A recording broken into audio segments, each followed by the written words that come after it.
In the fighting game world, there are plenty of diverse characters that people love to bits.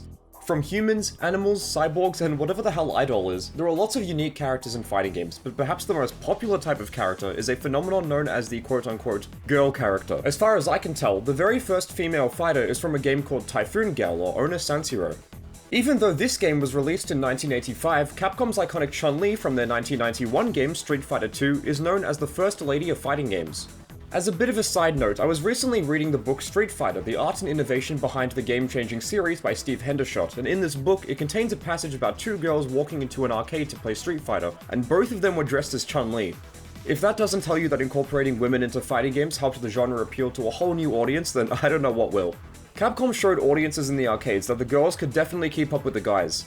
Maybe a little bit too much actually, but all of that is to say that plenty of other fighting games released after Street Fighter II included brand new female characters, with the most popular of these arguably being created by SNK.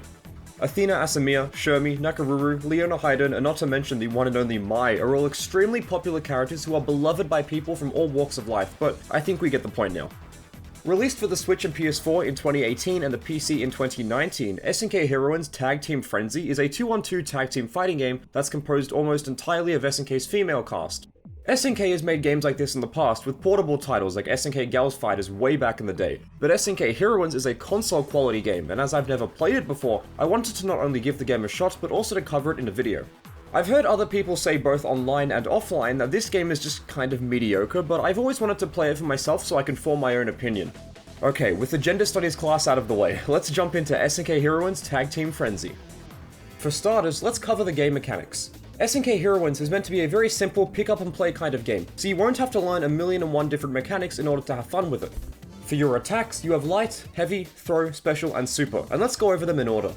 Light attacks are fast, but they don't do a lot of damage, and if you press the button 3 times in a row when up close, you can do an auto combo starter. There's also the heavy button, and these normals are more damaging than light attacks, but they're slow, and if you use them after the first 2 hits of your light auto combo, you can get a wall bounce. You can't cancel the 3rd hit of your auto combo into your heavy, so you have to keep that in mind. Throws perform, well, throws, and you can also do these in the air, which is really cool. Your special button is responsible for your special moves, obviously, and as SNK Heroines lacks traditional motion input, specials are performed by inputting a direction and this button.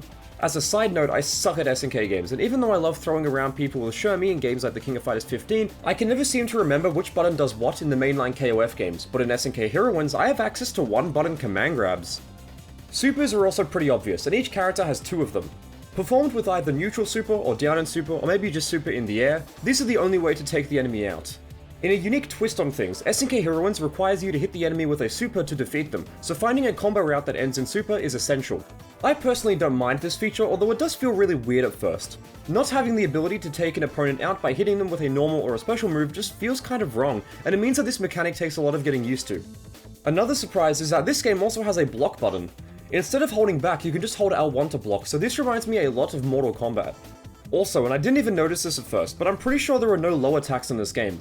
Holding down to crouch doesn't seem to do anything, and pressing down and a button doesn't do a low attack, so I think this game just might not have low attacks at all, meaning that it'd be more focused on strike-throw mix-ups as opposed to high-low mix-ups. If you press the guard button in the air, you can also perform an evasive maneuver. Just try not to land in their face after you do this though, because it has a lot of recovery, so you can get punished. Guarding also won't work forever, as not only can the enemy throw you, but they can also whittle your guard bar down and stun you in the process.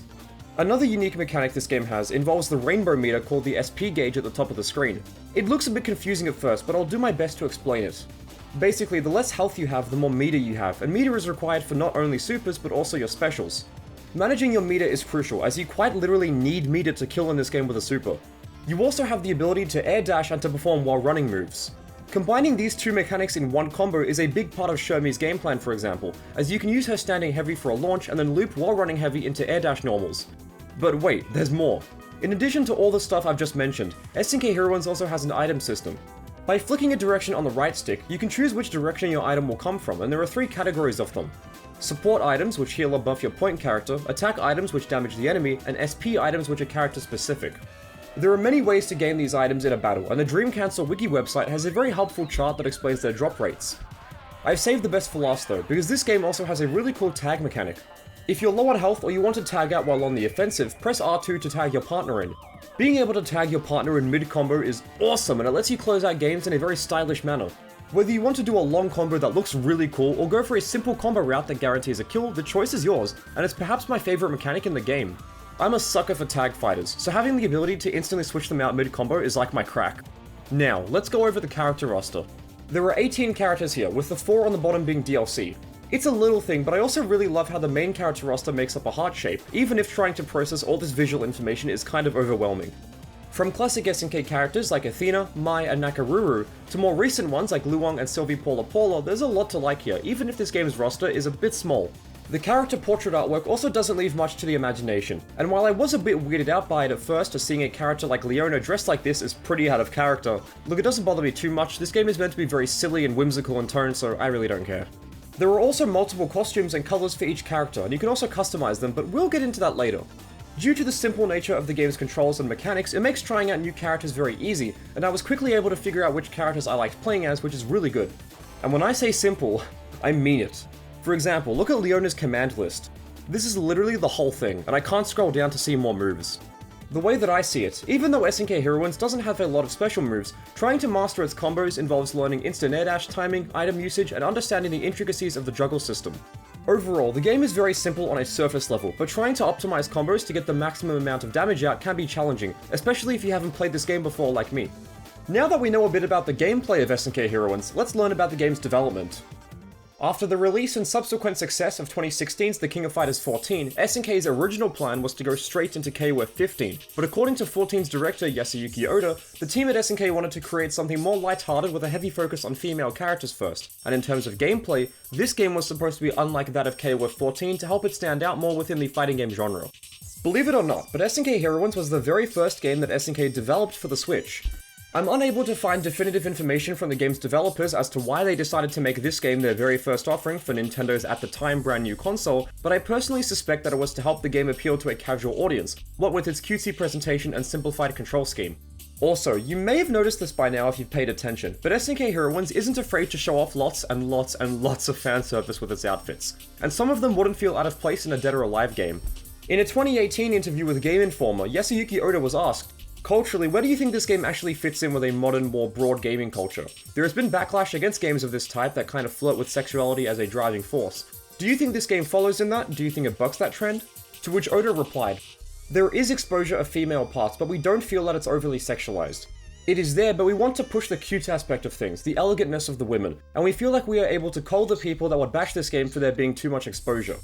Judging from not only this quote, but from other quotes I can't include because we'd be here all week if I did, Oda and his team wanted to have fan service in more of a suggestive, wink-wink, nudge-nudge kind of way, as opposed to being full-on NSFW. I'm sure we all know about games that have suggestive or revealing outfits being scrutinized by game journalists, and SNK Heroines was no different. When asked how he felt about people saying the game was too heavy on fanservice in an interview with Gematsu, SNK Heroines designer Kaito Suranaka said, "SNK has been made aware of the fact that a lot of the female characters in the King of Fighters series have been getting a lot of attention. In a way, we kind of wanted to use that to our advantage, which is why we came up with this game. And compared to games like the King of Fighters series, Samurai Showdown series, Fatal Fury series, and Art of Fighting series, it will be a much lighter-hearted game." To prevent the game from being a Japan exclusive, NIS America, or NISA for short, teamed up with SNK to publish SNK Heroines in the West. NISA normally announces Western releases of games that happen after they've already been announced or even released for Japan, but with SNK Heroines, both the Japanese and the Western versions were announced simultaneously. According to NISA's senior product marketing manager Travis Schroeds, this is because the growing popularity of the games that NISA had published in the past convinced the Japanese branch of the company to trust the American branch more going forward. In order to help promote the game to those not super big on SNK characters, SNK teamed up with not only Square Enix but also Arika. Not only does Thief Arthur from the Million Arthur series make an appearance, but Skullomania from Street Fighter EX does too. Never mind the fact that he's a dude, because he's been gender swapped for this game. And speaking of gender swaps, Terry Bogard also makes an appearance, so it shows that SNK was open to some really wacky and silly ideas for this game. Before we move on, I'd also like to mention that SNK Heroines has 4 DLC characters, the aforementioned Skullomania and Terry, but also Miss X and John Dark. In an interview with Jewel Shockers, Oda and Suranaka revealed that after seeing the backlash that Arc System Works game, BlazBlue Cross Tag Battle, received for announcing that half of that game's eventual roster would be DLC, they wanted to minimize the amount of DLC characters that SNK Heroines would have. The logic behind this decision was that if there was too much DLC announced in advance, players might feel like the game wouldn't be finished upon its final release, so announcing no DLC before launch and putting everything they had developed so far into the final game would help the game to feel worthy of its price tag. Just speaking personally here, but I really respect this decision. I kind of roll my eyes whenever a fighting game DLC is announced before the actual game is out, so SNK's decision to avoid this practice is something I really appreciate. And hey, now that we're on the topic of content, let's explore what content SNK Heroines has to offer. For starters, we have the Battle tab, which gives us Versus Mode, Survival, Training, and the Tutorial. They're all pretty standard, including the tutorial. It does a good job of explaining the game mechanics, but only on a surface level, because the juggle system, types of items, etc. aren't explained here. But overall, I still think that it's good, it gets the job done. We also have online play, which lets us do normal online matches and gamble battles. These are battles that let you wager the coins you earn by playing the game, so it's sort of like ranked battle, but instead of losing or gaining rank points based on your performance, you lose or gain coins which you can use to customize your character, for example. Come to think of it, but I don't think SNK Heroines has a traditional ranked battle mode unless I'm missing something here. There's also gallery mode where you can experience the game's cutscenes, artwork, and music, and it's pretty conventional in nature. Although galleries in fighting games in general are really awesome modes to have, and I commend SNK for putting one in this game. There's also Customize, which lets you pick a character and change their outfit and their poses. I had a lot of fun seeing what I could give to Shermie to make her look ridiculous, and I also had to fight the urge to throw in a hipster lie joke somewhere in this video script. For real though, this mode isn't super expansive in scope, but being able to customize every character in the game with many kinds of accessories is good fun, and it's honestly one of my favorite parts of the whole game. Finally, let's move on to the story mode. Before I started making this video, I did some research on the game's narrative, and I came across the following quote on the SNK wiki. Kukri's obsession for women caused him to create a pocket dimension where female fighters must survive in his universe, and join forces and slug it out with other women genuine and otherwise ... Wonderful.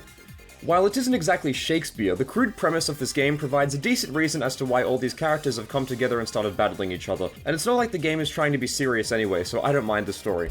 Despite being called story mode, it's more of an arcade mode with some in-engine cutscenes thrown in. These cutscenes also have full voice acting, so if you want to hear Kula's high-pitched anime voice that's mixed louder than everything else in the room, you'll find a lot to like here. Anyway, Kukri, the sand dude from KOF 14, is the villain here, and after developing a really unhealthy obsession with SNK waifus, he's put them all in his proverbial figurine jar. If you know, you know. As a result, all the playable characters here make it their goal to defeat him. Every character also has their own ending, and while this mode isn't mind-blowing in terms of content or humor, I like that it's here, and there's also some decent production value within its cutscenes. Having a guy be the villain of the story mode is a good idea in my opinion, but I also can't help but think that having Kukri as the antagonist was a way for SNK to reuse pre-existing assets from previous games. I would have loved to have seen a brand new villain exclusively made for this game, but oh well, it's not really a big deal. Story mode is also quite short, although I think that term quite short is actually a bit of an understatement, because I beat the whole mode in around 15 to 20 minutes, so it's a decent time killer every now and then. SNK Heroines has a decent amount of content, although it doesn't really do anything that I haven't seen before, and I imagine buying this game for the single-player content alone wouldn't be the best investment. With its fan service and obvious marketing strategy of appealing to casual fighting game fans, SNK Heroines could have been a slam dunk, but in reality the game was released to a very mixed reception. Both the PS4 and the Switch versions have a score of 60 on Metacritic, indicating that the average review score for the game is a 6 out of 10. While some outlets like Famitsu and Digitally Downloaded gave the game positive scores, there's also a lot of yellow here. After reading some reviews for the game, I noticed a trend of reviewers claiming that the gameplay mechanics were just way too simple, and that they failed to bring any real depth or strategy to the game. Character customization and the overall wacky tone were praised, but some Western reviewers critiqued the game's more revealing outfits, no surprise there. Another aspect of the game that was disliked were the graphics. I'm sure you remember the debacle surrounding KOF 14's graphics back when that game was announced, and since SNK Heroines came out not long after 14 did and it looks very similar to that game, it makes sense why they have similar graphical styles. Character facial expressions can look a little weird in certain poses, and they do lack a detail in some parts of their bodies. Look, to be perfectly honest, I don't think critics were expecting Death Stranding levels of realism for the game's visuals, but even I agree that the characters can look a little bit weird at times. I could go on and on and on about other parts of the game that received mixed reception, but all you need to know is that the only universally praised feature of SNK Heroines was that it's a colourful crossover fighter with iconic characters. Even though the gameplay mechanics, visuals, presentation, and lack of content were all criticised by a lot of reviewers, the core idea of the game was solid, and it had its fans, myself included. In 2019, SNK held a press conference in Korea where they announced a bunch of games and marketing plans, but the relevant part for this video is when former CFO of SNK, Kim Seon-hang, I probably pronounced that wrong, revealed that SNK Heroines sold 300,000 copies globally, and that apparently other companies were also interested in using the SNK Heroines IP. I genuinely have no idea how this would ever work, considering that SNK Heroines is, and you'll notice this if you look really closely, an SNK game, But look, who knows, maybe out there in some weird, bizarro, alien dimension somewhere in the universe, there is an SNK Heroines 2 that was developed by NetherRealm Studios. SNK Heroines is a fun time if you're looking to play it casually, but I can't ever imagine playing this game in a legitimate tournament competitive setting. With its focus on fan service and character customization, it's very clear that SNK intended this game to be played by those who aren't die-hard fans of their earlier work, and I think that this is a perfectly fine design philosophy. Not everyone can or will perform complex motion inputs or remember the complexities of 3 unique characters, so scaling things back to teams of 2 and dramatically simplifying the gameplay is a smart move. In the current day, it's currently 2024 as I record this video, I never see anyone talk about this game, let alone play it. Honestly, I'd really like to see a sequel or at least something similar to this game in the future. Having a very silly fighting game that doesn't take itself too seriously is a breath of fresh air in a world where every fighting game is being pushed as a major esport, and I really like SNK Heroines for this. I don't think the game is amazing, but it's nice to play every now and then, and I appreciate that SNK took a risk and did something really weird with this game. Thanks for watching, and I'll see you in the next one.